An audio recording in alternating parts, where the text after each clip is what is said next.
TC Rádio, a rádio oficial de quem investe. TC Entrevista. Bom, a gente vai continuar tratando desse tema das tensões, principalmente na fronteira entre Rússia e Ucrânia. Nosso ouvinte está acompanhando esse tema desde manhã no Expresso da Manhã, também no Almoço de Negócios, falando até das repercussões no mercado mesmo, nas bolsas, nas commodities. Aqui no Expresso da Tarde, Diego, vamos tratar mais do tema geopolítico. Por isso que a gente vai receber agora o cientista político Vicente Ferraro. Ele é pesquisador do Laboratório de Estudos da Ásia da USP. Conversa comigo e também com o Diego Kerber. Vicente, obrigado por atender o convite da TC Rádio. Uma boa tarde. Oi, boa tarde, muito obrigado pelo convite. Uma boa tarde a todas e todos que estão nos ouvindo. Boa tarde, Vicente. Vicente, esse conflito armado ali na região da fronteira entre Rússia e Ucrânia é um conflito iminente? Há chance de Ocidente e Rússia entrarem em algum acordo para diminuir essas tensões? Eu não acredito que esse seja um conflito iminente, né? Porque os custos são muito altos para os dois lados. Então, acho muito difícil que qualquer um dos lados vai se arriscar a entrar num conflito direto, né? Principalmente o Putin. Eu acho que ele dificilmente se arriscaria numa disputa como essa. Mas não há dúvidas de que estamos diante da maior tensão geopolítica, uma das maiores tensões geopolíticas desde a Guerra Fria, né? Talvez desde a crise dos mísseis de Cuba na década de 60, né? A Rússia ela negou diversas vezes que ela tem interesse em invadir, né? Ela está alegando que ela está deslocando militares dentro do próprio território dela, o que seria o direito dela fazer no próprio território dela, e tem custos muito altos que ela teria que pagar, como, por exemplo, custos econômicos, né? O Ocidente já ameaçou, os Estados Unidos já ameaçaram a cortar a Rússia do sistema SWIFT, um sistema de pagamentos internacionais que prejudicaria muito a Rússia. A Rússia exporta muito gás natural para a Europa, essas relações de exportação do gás para a Europa, 40% do gás natural utilizado na Europa vem da Rússia, isso poderia ser afetado, o que atingiria economicamente não só a Europa, mas a Rússia também. E, diferentemente daquelas outras regiões separatistas dentro da Ucrânia, onde teve alguma demanda social por uma intervenção russa ali, as regiões do leste da Ucrânia hoje tem minorias russas, tem minorias que falam russo, mas não em quantidade tão grande quanto essas regiões que já estão, de fato, separadas, né? Então, acho que dificilmente o Putin se arriscaria a ocupar um território onde não tem muito grande por essa intervenção, por essa invasão. Certo. Há tempos, Vicente, que a gente escuta que a Rússia tem tentado barrar qualquer movimento da Ucrânia na direção de instituições europeias, em particular da OTAN. Primeiro, a Ucrânia deve mesmo fazer parte dessa aliança? E se sim, qual que é o medo da Rússia com isso? Eu acho muito difícil que a Ucrânia venha fazer parte dessa aliança, né? Porque uma das cláusulas, né? Uma das obrigações que todos os membros da OTAN têm é, se um dos países for atacado, todos os outros têm que atacar em retaliação para proteger esse membro da OTAN. Então, diversos países da OTAN, imagine Portugal, que não tem envolvimento nenhum direto na questão ucraniana, no conflito ali no leste europeu, se a Ucrânia fosse membro da OTAN, mesmo um país como Portugal estaria obrigado a responder contra uma agressão russa ali. Então, e um dos critérios para fazer parte da OTAN é que haja um consenso entre os países membros do bloco. Então, acho que dificilmente aqueles países que estão menos engajados nessas tensões vão concordar em admitir um país que seria altamente problemático para o bloco, né? Que traria uma insegurança muito grande. Uma outra questão, né? Tem uma pressão russa, tem uma pressão grande da Rússia contra o avanço da OTAN, né, que eu já vou entrar em detalhes, mas eu acho que o que a gente vai ver é um acordo informal de que a Ucrânia não vai entrar na OTAN. O Biden ele não pode admitir isso publicamente, ele não pode admitir publicamente que a Ucrânia não vai entrar na OTAN, porque essa admissão pública seria a mesma coisa que admitir uma vitória do Putin, que prejudicaria muito o Biden no cenário americano. A popularidade dele nos Estados Unidos já não está alta, ele admitir isso publicamente seria uma derrota para o Putin, seria admitir que a Rússia pode interferir nas decisões da OTAN e que a própria Ucrânia não é soberana para decidir o que ela faz na política externa dela. Então, eu acho que declarações públicas formais dificilmente virão nesse sentido. Mas, informalmente, é muito provável que haverá um acordo, sim, de a Ucrânia não entrar, pelo menos nos próximos anos, não entrar na OTAN. E esse acordo, que não será anunciado publicamente, será um acordo informal, ele se deve a essas razões que eu mencionei, né? Outros membros da OTAN provavelmente não iriam querer um país com um potencial de conflito, com potencial alto de instabilidade dentro do bloco, né? Que poderia levar todo o bloco a uma insegurança muito grande. Agora, por que a Rússia não quer que a Ucrânia faça parte da OTAN? Né? A OTAN, desde os anos 90, principalmente ali após o período em que acabou a União Soviética, ela passou por algumas fases de expansão em direção ao leste europeu, incorporando países que antes eram membros do bloco socialista e alguns países que foram membros da própria União Soviética.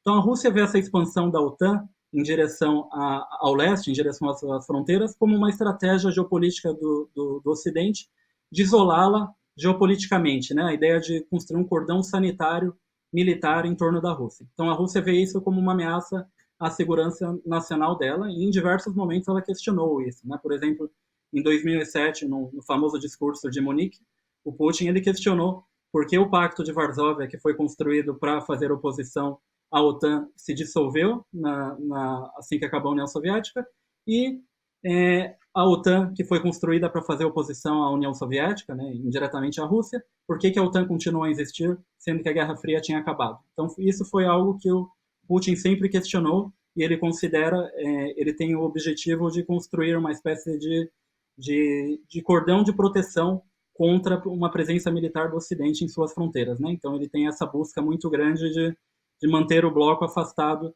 das fronteiras.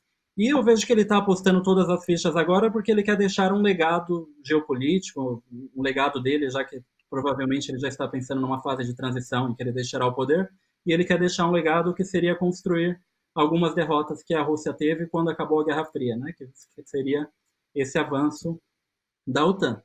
E é interessante observar que essa questão da OTAN, esse conflito que a gente vê, ele tem um impacto muito grande nas políticas internas, nas políticas domésticas dos países envolvidos, né? Por exemplo, na Rússia, em 2014, a popularidade do Putin disparou, ela teve o recorde de todo o governo Putin quando começou a crise ucraniana. Então, o regime do Putin, né, a questão do fechamento do regime, um regime autoritário, um regime bem fechado, ele acaba a legitimidade dele se baseava muito nos ganhos econômicos dos anos 2000. Desde os anos 2010, o crescimento econômico da Rússia não tem sido dos melhores.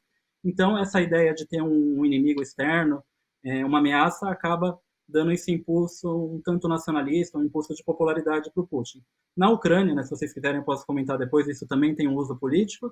E nos Estados Unidos também a popularidade do Biden pode ser afetada se ele recuar ali, né, se houver uma concessão ao Putin. Então, esse é o maior perigo da crise atual, que parece que está se tornando algo um tanto particular entre o Putin e o Biden.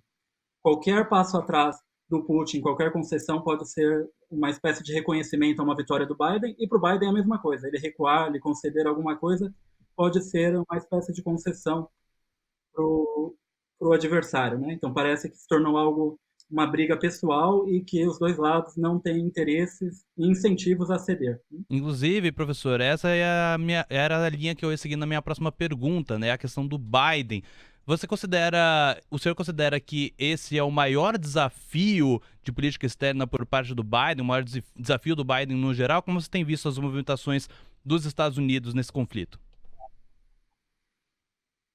Eu não sei dizer se esse seria o maior desafio, porque as tensões estão muito grandes também no Mar do Sul da China, né? Na questão de Taiwan. Então, recentemente teve o acordo AUKUS, né? Envolvendo o Reino Unido, a Austrália e outros acordos regionais ali também envolvendo o Japão, envolvendo a Índia, né?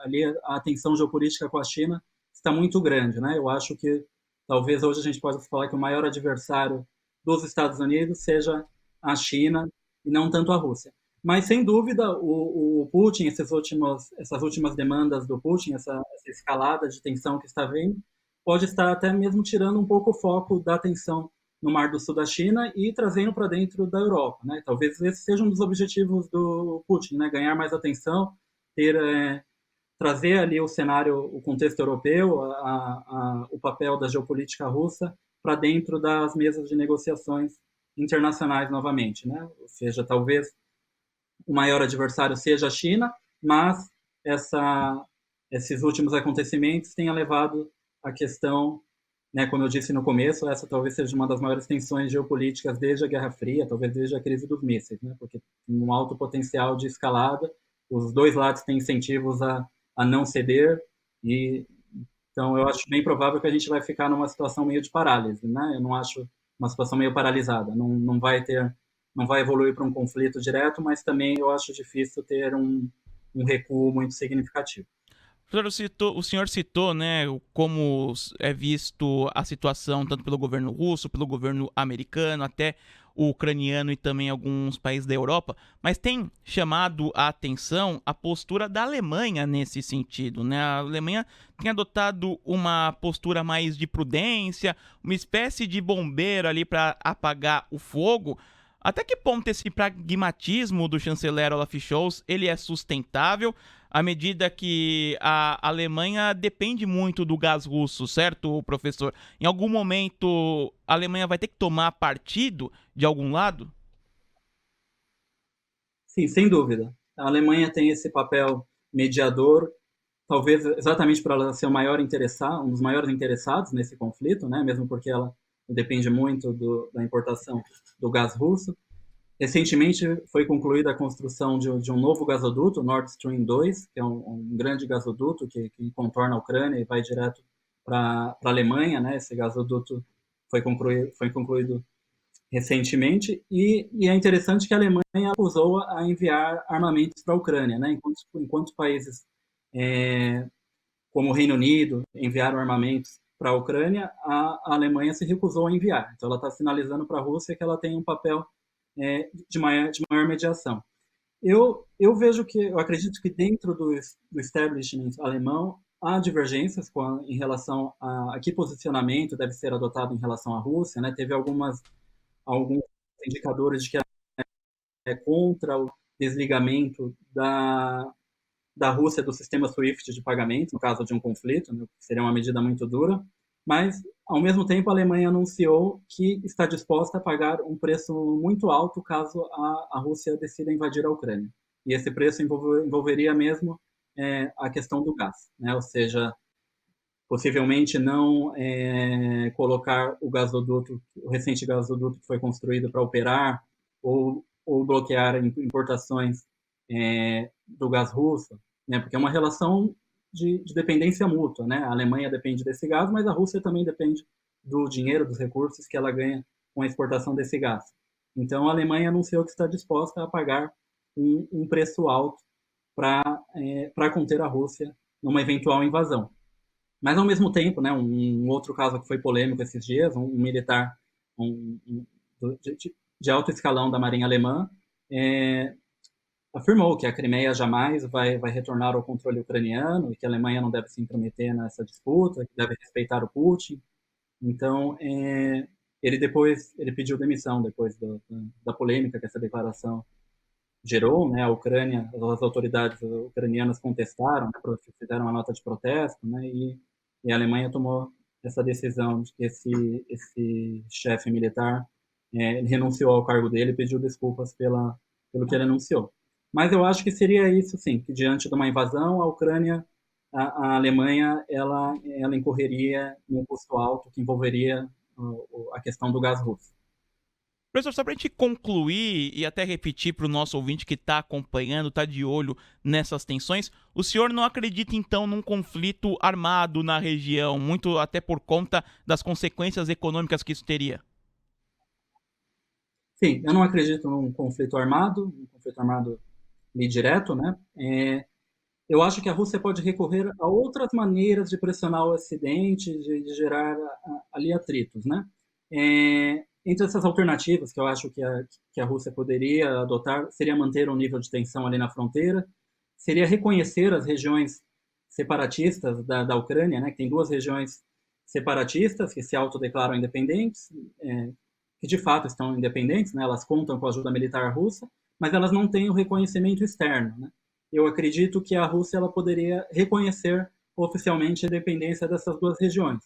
E numa situação mais grave, incorporá-las elas ao próprio território russo, como houve com a Crimeia, em 2014. Uma outra alternativa que foi discutida seria o aumento do contingente militar russo em países que seriam da área de influência dos Estados Unidos, como a Venezuela, como Cuba, países que estão aqui mais no Ocidente, né? Ou seja, pôr um contingente militar russo forte ali para gerar uma pressão nos Estados Unidos.